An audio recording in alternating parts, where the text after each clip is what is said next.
Monday, January 10th evening Obedience Fundamentals class. As I'm sure that you guys noticed, class seemed kind of maybe chaotic to some of you. It was controlled chaos, and it is intentional for me to get a feel for the dogs and their owners and what's going on. One of the key things that I do at that first class is watch the progress. And while it may not necessarily seem that way to you guys, every one of those dogs made progress. We work on the dogs first. I know it's my job to help you as well. But seeing the dogs make progress means that by default you're making some progress as well. And what I mean by that is every dog there calmed down towards the end of class. So having them in a new situation, a very excitable situation, the weather was chilly, that gives, a dog's average body temperature is between 101 and 102. So while it may have felt chilly to us, the dogs that were there were pretty darn comfortable in it. So it makes them feel spunky. And of course they're all young.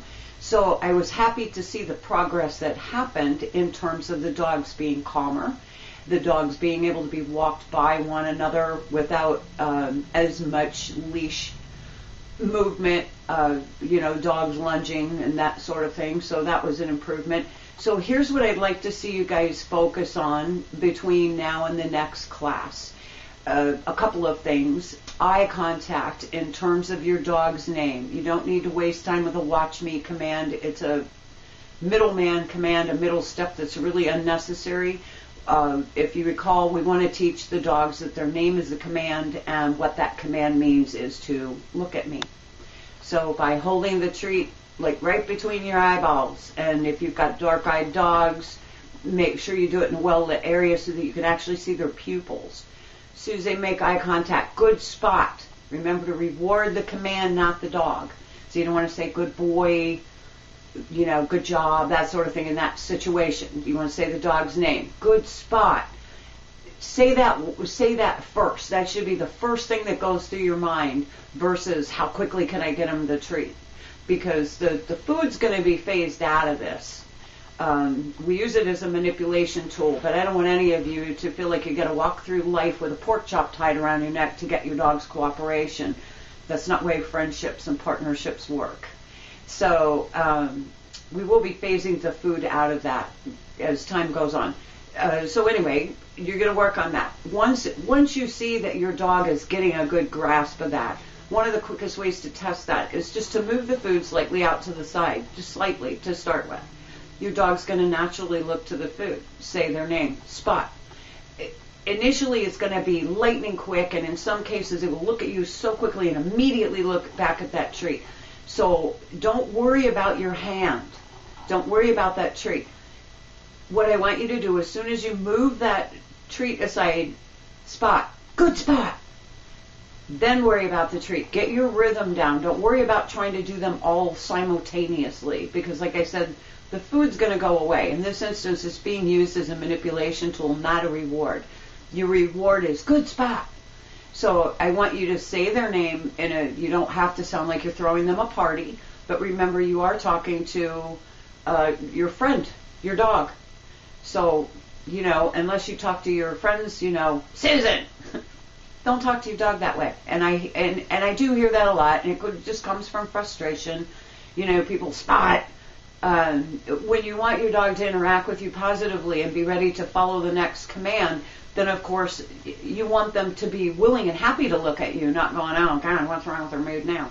So just a nice, happy but calm tone. Spot, that's got a little uptick towards the end.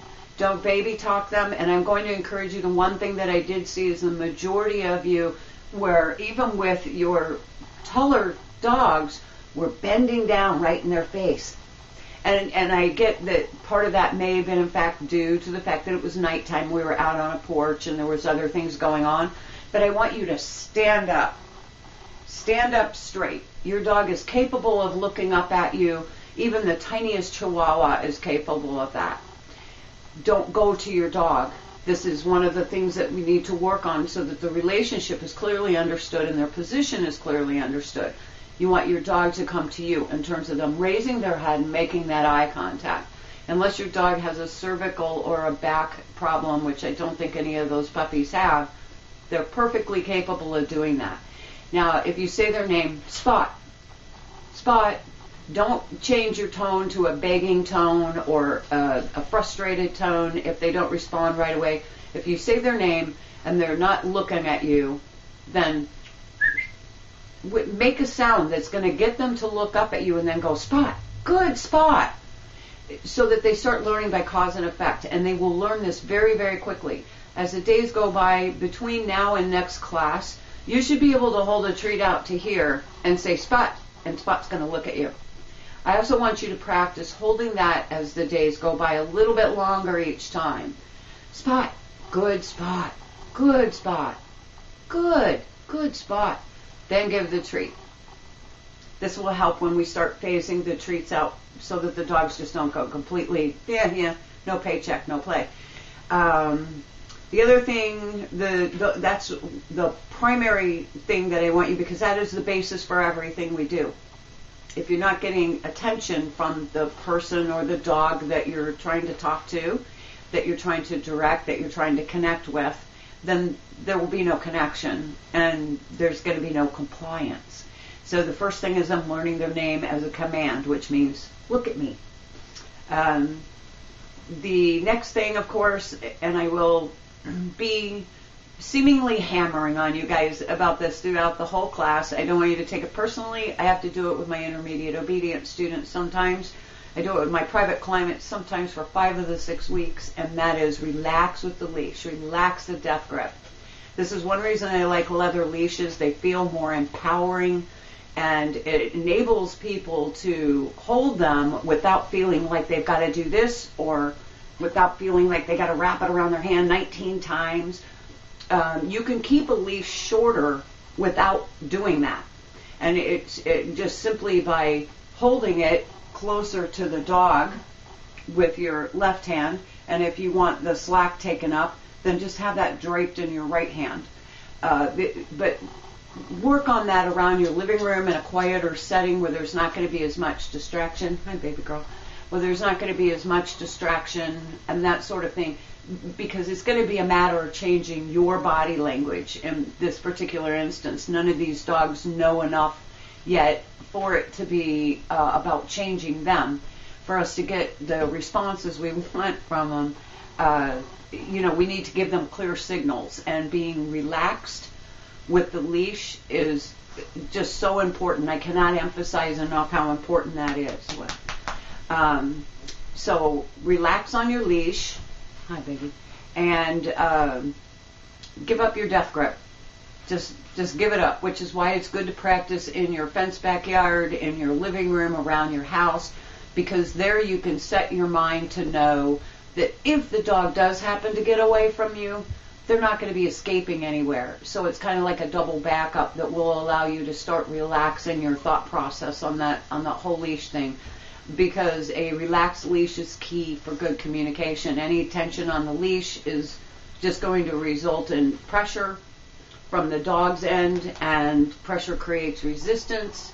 And then remember what we talked about with you standing and putting just a slight amount of pressure on the dog if they happen to be not paying attention to you. And then just a slight amount of pressure, no yanking, no constant pulling back, just a little steady pressure.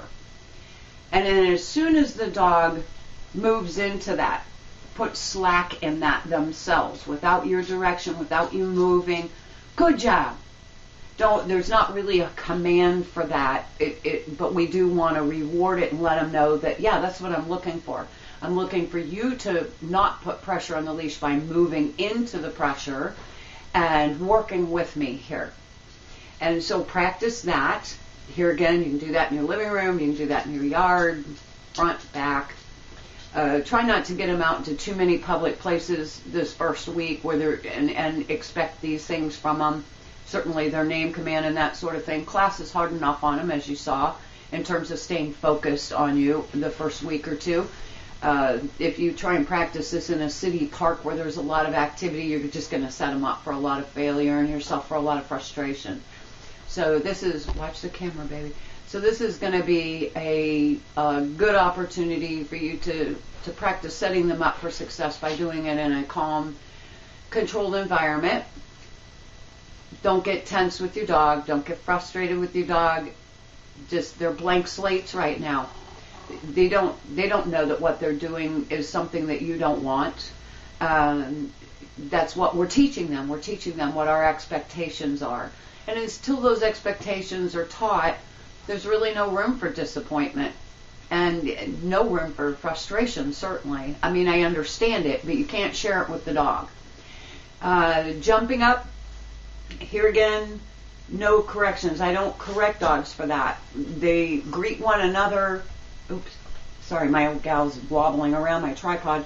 They greet one another at the same level. We stand so much taller than they do that it's kind of a default instinctual thing for them to want to greet us. Hey, how you doing?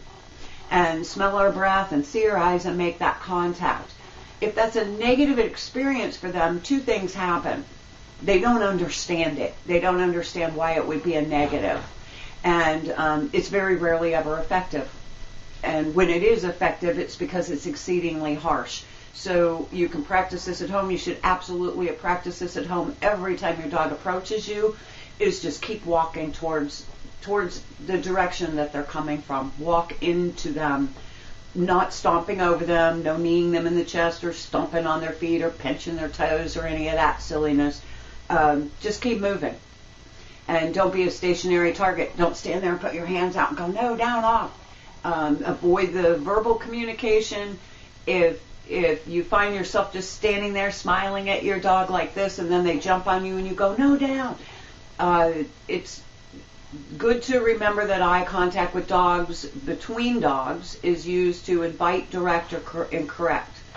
So if you're standing there smiling at your dog and they know that you love them, in their view, you're inviting them into your space. And since they haven't been taught that that means to keep floor on the floor, then it sets them up for failure. So either put your sunglasses on while you change your behaviors in that to where you're not just, or do that while you're moving, so that then they know that you're happy to see them and what have you, and that you adore them, but they're not in a position to jump up on you because you're not standing there like a stationary target.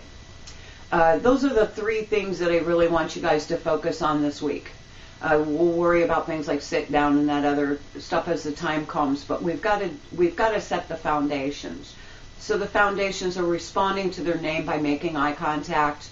Practice that several times a day, a minute or two at a time. Don't get carried away with it. Don't do 10-minute increments of that. It will get frustrating for your dog and they'll just quit long before 10 minutes has passed. But practice it as many times a day as you can, 10, 15, 20 times for 10, 15 seconds each time. And reward them for that. You'll notice that you'll start getting a lot more attention from your dog.